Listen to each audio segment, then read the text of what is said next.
नमस्कार बालमित्रांनो, आज आपण इयत्ता 6वी विषय सामाजिक विज्ञान प्रकरण 1 चला इतिहास समजूया चा भाग 1 शिकणार आहोत. बालमित्रांनो, तुम्ही इयत्ता 5वी पर्यंत पर्यावरण विषय शिकत होतात, बरोबर ना? तर त्या पर्यावरण विषयाचा विस्तृत स्वरूपातील भाग आपल्याला सामाजिक विज्ञान या विषयात पाहावयास मिळतो.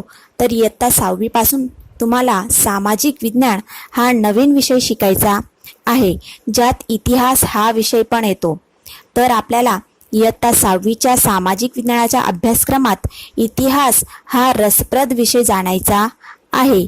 इतिहास म्हणजे काय की ज्याच्यात आपल्याला भूतकाळाची माहिती मिळते की भूतकाळात कोणकोणत्या घटना घडल्या, भूतकाळातील मानव कसा जीवन जगत होता, तो काय खात होता, कसा राहत होता, याविषयी विस्तृत माहिती आपल्याला इतिहासात मिळत असते. समाज विज्ञान आपल्याला मानवाच्या सामाजिक विश्वाप्रती माहितगार करते. सामाजिक विज्ञान भूगोल, अर्थशास्त्र, सामाजिक परिस्थिती, संस्था, राजकीय प्रवृत्ती, संघटनांविषयी माहिती देते. इतिहास विषयाशिवायचे सामाजिक विज्ञान आपल्याला वर्तमान समाज जीवनाचा परिचय करविते. इतिहास हा विषय मानव समाजाच्या भूतकाळाची माहिती देतो, ज्याच्या मदतीने आपण वर्तमान काळाला पण जाणू शकतो. काय भूतकाळाच्या ज्ञानाशिवाय आपण वर्तमान समाज जीवनाला समजू शकतो? ज्या वेळेस अग्नीचा शोध लागलेला नव्हता, त्यावेळी मानवाचे जीवन कसे असेल? तुम्ही अशी कल्पना करा की मानव शेती, वाहन व्यवहार, रस्ते, घरांशिवाय कसा राहत असेल. तर इतिहास आपल्याला अशा रसप्रद गोष्टींविषयी माहिती देत असतो.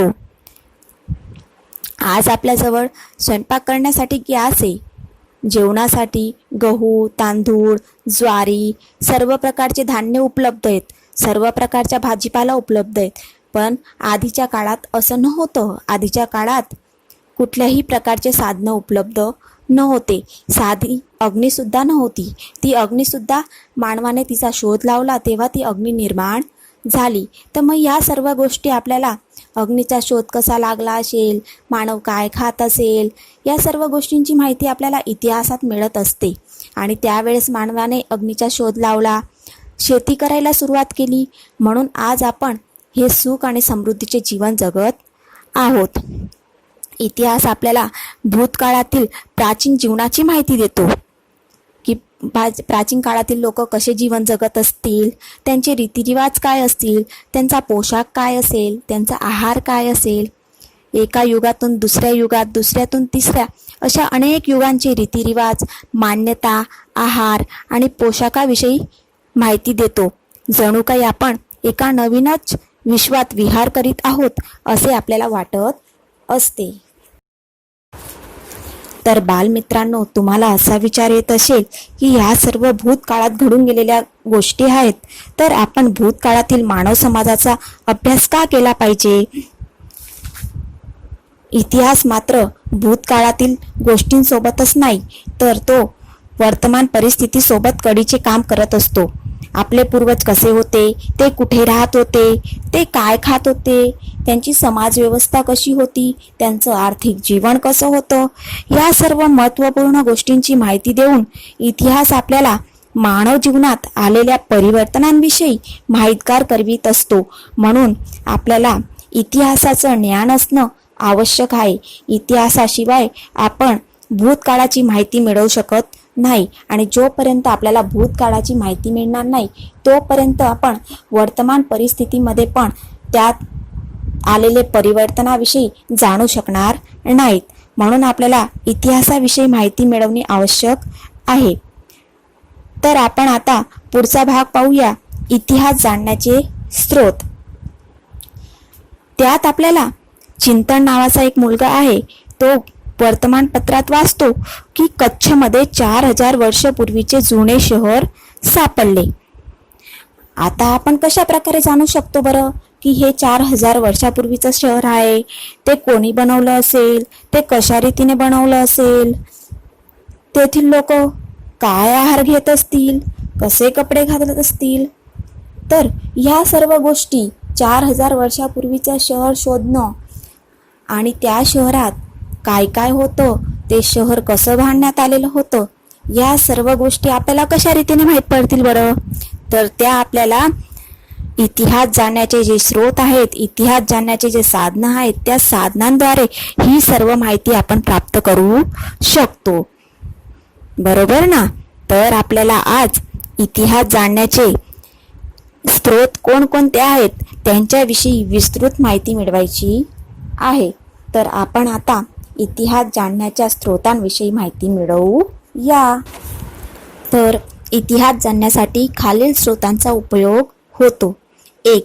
ताडपत्र आणि भोजपत्र. 2. अभिलेख.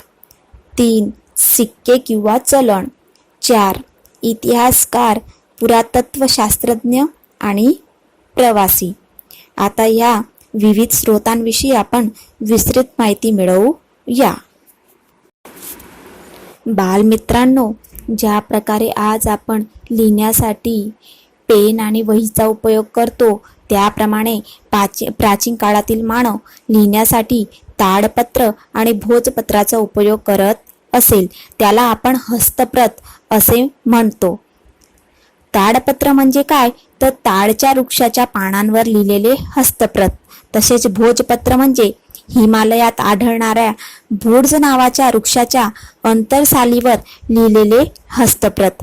तर ताडपत्र आणि भोजपत्रावर लिहिलेल्या हस्तप्रतमुळे भारताच्या प्राचीन युगाच्या मनुष्याविषयी माहिती मिळते. हे असे हस्तप्रत मंदिर आणि मठांमध्ये सांभाळून ठेवलेले आहेत. अशा हस्तप्रत पोथी स्वरूपात पण पाहावयास मिळतात, ज्यात धार्मिक रीतिरिवाज, कर्मकांड, महाकाव्य, नाटक, गोष्टी, राजांची जीवनशैली, विज्ञान, शिक्षण, दवा तसेच प्राण्यांविषयी पुष्कळ प्रमाणात माहिती मिळते. तर समजले विद्यार्थी मित्रांनो, जसं आपण आताची सर्व माहिती आपल्या वह्यांमध्ये लिहित असतो, त्याप्रमाणे त्या काळातील लोक त्यांची माहिती ताडपत्र आणि भोजपत्रामध्ये लिहत होते. राजा कशा प्रकारचे जीवन जगत होते, त्यांची राज्यव्यवस्था कशी होती, त्यांची भाषा कोणती होती, अशा प्रकारची सर्व माहिती त्यांनी ताडपत्र आणि भोजपत्रांमध्ये लिहून ठेवलेली आहे. आणि ती ताडपत्र आणि भोजपत्र मंदिर आणि मठांमध्ये सांभाळून ठेवलेले आहेत. मग त्याच्या आधारावर आपल्याला समजते की त्या काळातील लोक कसे जीवन जगत होते. अशा प्रकारे आपण ताडपत्र आणि भोजपत्रांविषयी माहिती मिळवली. आता आपण इतिहास जाणण्याचे स्रोत 2. अभिलेखांविषयी माहिती मिळवू या. अभिलेख.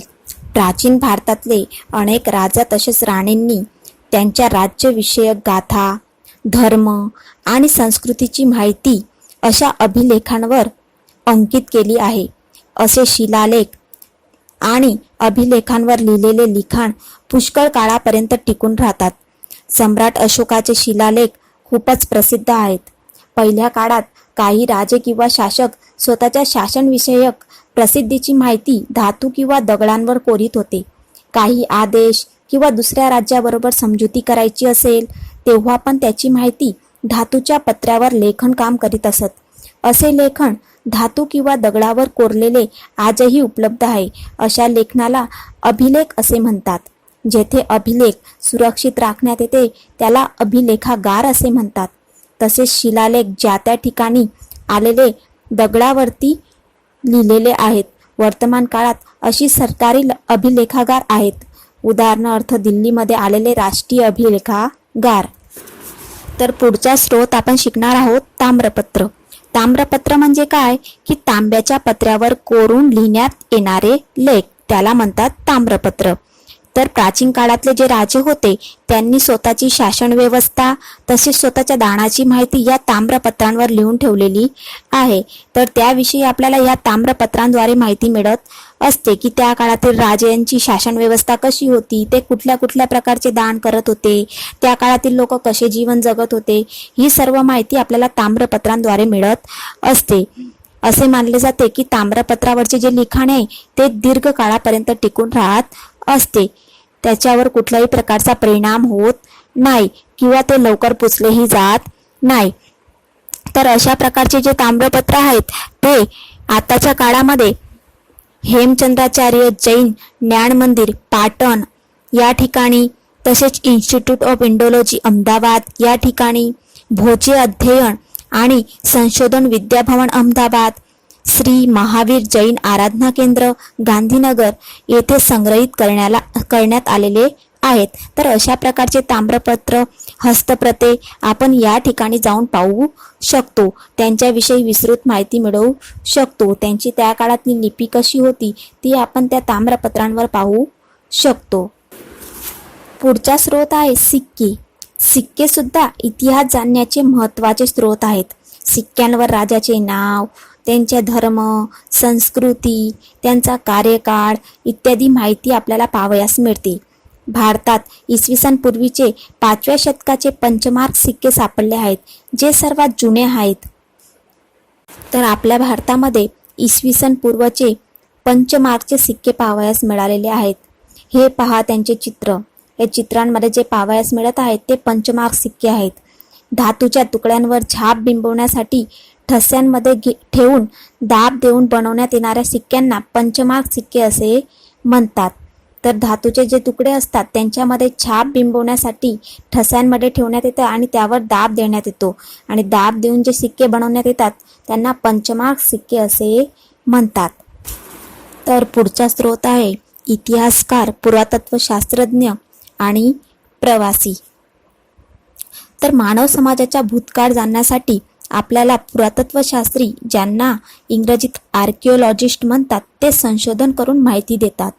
ते प्राचीन स्थळांवर जाऊन उत्खनन करून घर, सिक्के, विटा, दगड, अवजार, अन्नाचे नमुने, प्राण्यांचे आणि मनुष्याचे हाडं इत्यादी शोधून त्यांचा अभ्यास करून त्या काळाच्या मनुष्याच्या संस्कृतीविषयी आपल्याला अवगत करतात. हे पहा, पुरातत्व शास्त्रज्ञांनी शोधलेले प्राचीन काळाचे अवशेष. प्रवासी.